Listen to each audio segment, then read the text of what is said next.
IDE and ProWash developed this tool to make human-centered design techniques feel more accessible and usable in water, sanitation, and hygiene activities. Hi, my name is Elise, and I'm here to talk to you today about the Sanitation Possibilities Map.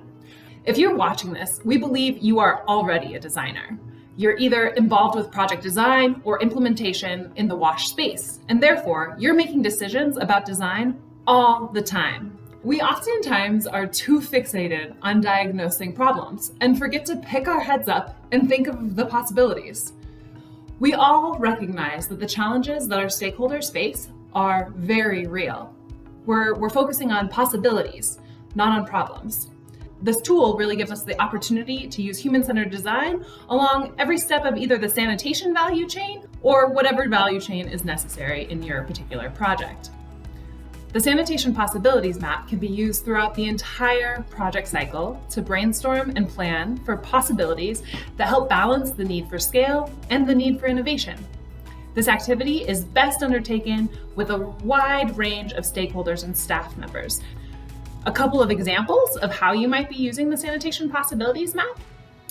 You could do it after field research when you're trying to come up with ideas for a way forward for your project or your business design. Or you can use it while you're interviewing stakeholders or members of your focus audience during your research. It's an opportunity for them to visualize their ideal experience engaging with that program, project, business, service, etc. So not only are you focused on possibilities, but everyone you're inviting to use this tool with you also focused on possibilities.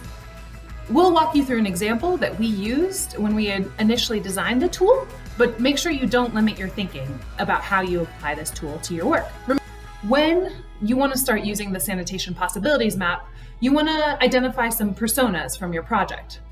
Now, a persona is a fictional character based on real findings.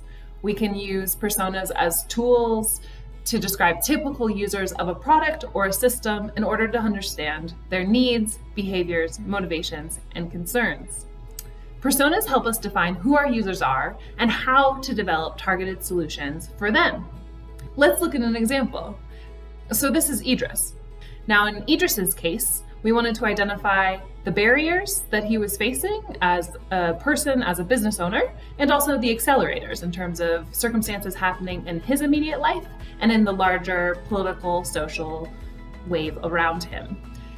For Idris, along the value chain that we identified relevant to his experiences were program and product design to training, private sector engagement, some financing, marketing, to installation and adoptions. So if we look at the possibilities that we came up with under product design, we're thinking about low-cost toilet designs, sanitary pads, ways to make his products disability inclusive, and thinking about what is locally, culturally suitable and acceptable.